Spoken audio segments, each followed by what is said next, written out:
It's grey and raining here in Plymouth. I don't know whether that's connected with the election result, possibly. What, depressing, you mean? Depressing, grey, cold, wet. Right. Well, let's talk about that for a second and see how depressed we get. So here is Keir Starmer. This was him when he was giving his opening speech before the weekend. And as no change there, because we've got the double cross behind him, as usual. So just as long as we understand what the situation is. On Saturday morning, then, he held a cabinet meeting. And this apparently is practically a unique thing, because cabinet meetings never get held on Saturday mornings. The last time, I think, was for the Falklands War. But anyway, I thought we would... They're happy, Mike. Well, yes, aren't they? Yeah. Well, the double cross there as well, as you'll see, specially set up for this particular cabinet meeting. But I thought we would just listen to a few seconds of his opening sort of address to the nation. Afternoon, and thank you very much for coming. Yesterday, the work of change began. We're a Change Labour Party, and yesterday we started the work of changing the country. And as the dust settles on Thursday's result, what is becoming clear for, I think, all to see is the mood of the nation, of the country, what is expected of us, and the mandate that we have to deliver change. It's a mandate not just to govern, although it is certainly that, but it's a mandate that has put trust in us to change the country and to deliver. And it's a mandate to do politics differently. And that change started yesterday as well. So I don't know how many times you used the word change in the first 45 seconds there, but plenty of times. So let's have a look and see how much is actually changing here. So if we bring David Lammy on screen, he's the new Foreign Secretary. This government will reconnect Britain to build a better future, he said on Twitter. Great to have my first calls today with, and I wonder who the first person he was speaking to was. Well, it's Dimitri Kuleba, of course, and I believe that Starmer's first call, aside from Biden, if you could have a conversation with Biden these days, was to Zelensky. So it's pretty clear what's going on there. So that's foreign policy sorted out. So let's have a look at defence then. And here is our new Defence Secretary, John Healey. He was giving an address on Friday afternoon to the Armed Forces personnel and MOD civilian staff, which is very exciting for them, I'm sure. There he is with Radican, our Chief of the Defence Staff, looking good together. But the question is there going to be any change in defence policy? Well, this is a statement that John Healey made to the House of Commons just before the election. Mr Deputy Speaker, the Shadow Foreign Secretary and I had one simple message on our visit, and that is the UK continues to be united for Ukraine. If there is a change of government after the election this year, there will be no change in Britain's resolve to stand with Ukraine, confront Russian aggression and to pursue Putin for his war crimes. And we told the Defence Minister, the Foreign Minister, the Chief of Staff to President Zelensky, the parliamentarians we met, this is our Labour guarantee to Ukraine. And that's why we've fully backed the government's increased military aid to Ukraine this year and for the years ahead. So no change there. And that was a speech that he made in Parliament, having just visited Ukraine just before the election. And as soon as he's elected and made Defence Secretary, he's back to Ukraine to go and meet Zelensky and so on. So no change there. Then we've got, of course, the wonderful Yvette Cooper as our Home Secretary.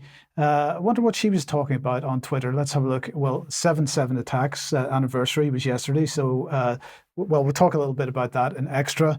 And she's also talking about border security. So they're going to ramp up border security. What this is all about is keeping everybody focused on illegal or irregular migration as opposed to regular migration, you know, because the smaller number is the one you've got to focus on, right? And ID cards. Absolutely. Then we've got our new Chancellor of the Exchequer, Rachel Reeves. She's been appointed. Now, what's her history? Well, as soon as she left university, she headed off to join the Bank of England, as you do. And then after that, she went to work for HBOS, She was a proponent of quantitative easing in 2009, but her big gambit is what she's calling securenomics. Does that make you feel secure? No. Well, securenomics is heavily inspired by Joe Biden's economic policy, it's particularly his Inflation Reduction Act. That should make us all feel very good. But they have guaranteed £28 billion a year for climate investment. So climate change policy is going to stay. But in the meantime, if she's Bank of England and so on, openDemocracy, highlighting, this is back in September last year, how big business took over the Labour Party. This is the changed Labour Party, of course, at least from Corbyn days back to the Blair days, I would suggest. And they reported that Reeves, alongside Peter Kyle, Wes Streeting and Yvette Cooper, received large private donations from wealthy financiers. But they do go on to say that there's no suggestion of impropriety, so you don't need to worry.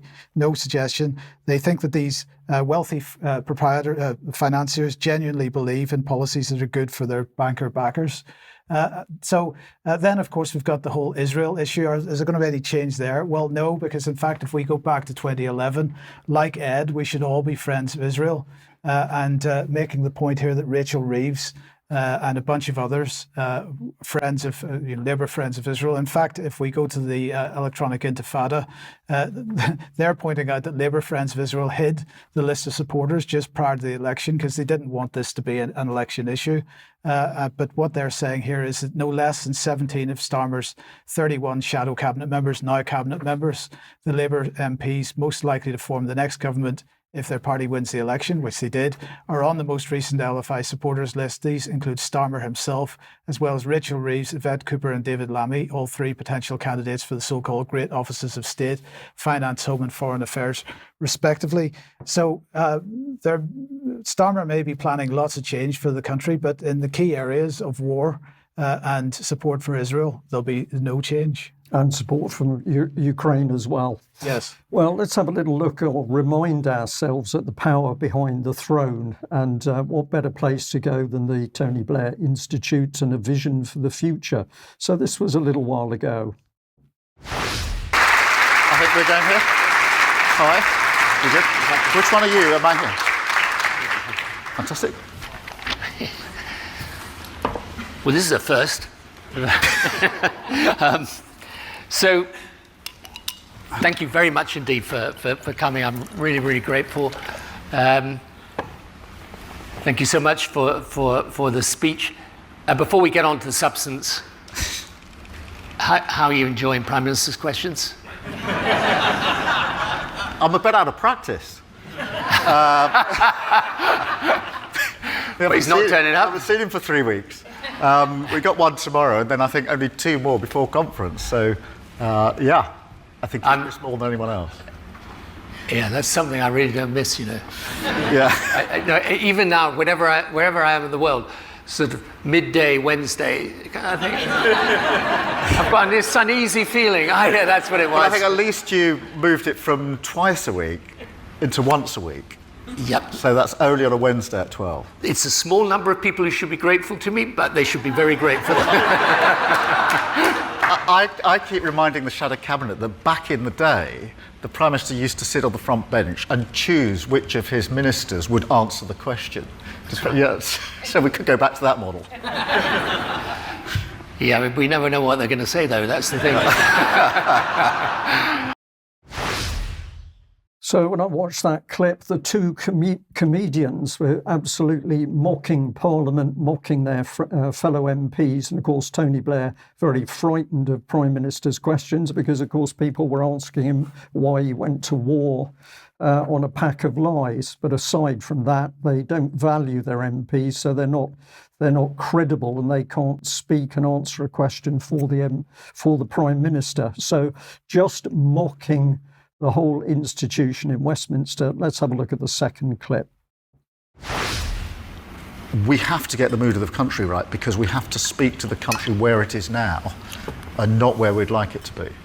And therefore it's a mistake to us to speak to the country as if it's 1996. We've got to speak to the country as it is in 2023. Right, and they want a sense of realism.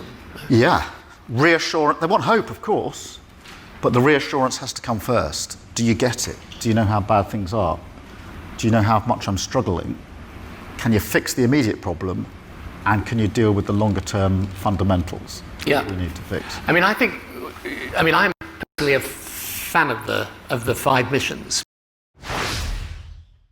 So there we are. He said he's going to judge the mood of the country. No, he's come straight in and told the country that he's going to change the country in all aspects. This man, in my opinion, is an extremely dangerous change agent. And of course, he's got Blair as his mentor in the background. So anything is possible.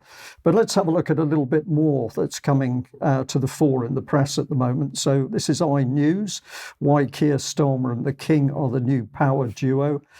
King Charles and his new Labour Prime Minister have common causes. That's an interesting expression. Common causes close to their hearts. Is this the start of a strong coalition?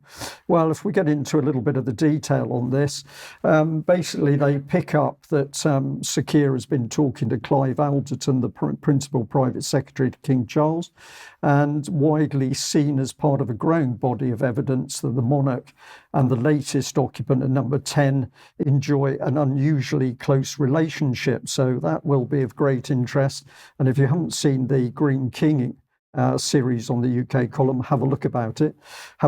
Starmer has made clear Labour wants a green reindustrialisation policy, and that dovetails with that which the King has been saying. That's not my typo, since the late 1960s. So there does appear to be a meeting of minds on this. Now, what was interesting with this article is that it was based on this organisation, an interview with Limud, which I'd never heard of. And surprisingly, for a lot of the information, I have to go in the direction of Israel and the media in Israel. So this is the Times of Israel. UK Labour leader Starmer opens up about his family's Jewish traditions. Starmer claims that he did go to the Church of England when he was younger, but he now attends a synagogue. So I believe that he's Jewish, but I'm not sure. His wife is. But if we have a look at Limud and see what that's about, we strive to create individual, collective and communal experiences through which we develop and strengthen our Jewish identity. So this is simply about the Jewish community. And what it is the setting up of little cells of volunteers who help spread the Jewish message through their own and other communities. This is one gentleman here that I just happened to notice that he's currently president of Brennabrith, Cheshire. And this is of interest because that is another extremely powerful lobbying group. And they have been getting very unhappy that people are criticising Zionism, because you mustn't criticise Zionism in any form, because that apparently makes you anti-Semitic. And this is the statement here of the president of the organisation. If you don't know what it's about, I'm going to encourage you to have a look, do your own research, and you'll understand why that's a significant comment in a minute. But it's not a religious organisation, but one that exists to unite all Jews for the common good. And it's from the Children of the Covenant. It was formed in New York in 1843 by 12 German Jewish immigrants, but now it operates in 59 countries and has official status at the UN as an NGO and represented at the EU in Brussels. So immensely powerful.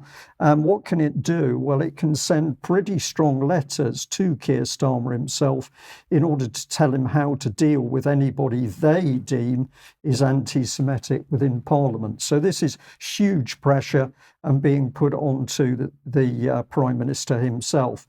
Now, this is another organisation, the Anti-Defamation League, exposing the inherent anti-Semitism. Sorry, there's a couple of quotes from their website to just show what they're up to. So in his book, he's talking about an Israel lobby. They say it doesn't exist, but everything we're showing today demonstrates, in my mind at least, that it does exist. And so the ADL also educates Americans on the security challenges confronting Israel. So this is all about lobbying, and it goes on. They're talking about Iran and stopping nuclear Iran.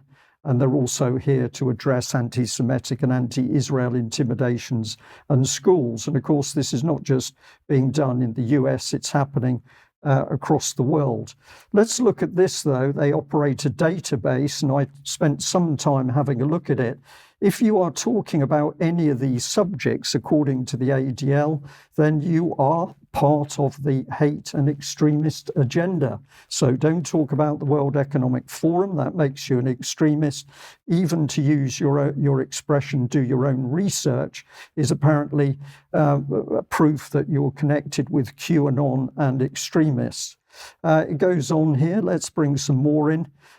So people are identified: Gilad Atzmon, David Icke, American Free Press, London Forum, even the whole of Telegram, and anyone who mentions USS Liberty. So Mark, just very quickly, what's your response to American Free Press being identified as hate speech? I guess I stand guilty because I just did a report on USS Liberty. And American Free Press had that as a long-time tradition. Guilty as charged in the ironic sense. It's absolutely ridiculous, and I'll go into it more if you'd like during Extra. Excellent. Thank you very much for that. Well, certainly a lot to talk about. But let's have a look at this. If you dare to talk about these subjects, you're an extremist, according to the ADL. Turbo cancer, plandemic, scamdemic, or even mentioning that somebody died suddenly. And why should we really pay attention to this? Well, because ADL set up a conference, Never Is Now. This is the 2024 agenda. And if you go and have a look at speakers, well, surprise, surprise, we've got Dr.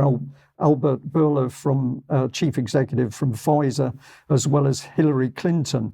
So don't talk about these subjects. Otherwise, you identify yourself as an extremist in the eyes of the Anti-Defamation League. It seems to me, Mike, that a small number of people are gaining great power by being able to bully and lobby the UK government to follow their policies and not the policies of the electorate. But we'll discuss that more in due course. Yes. So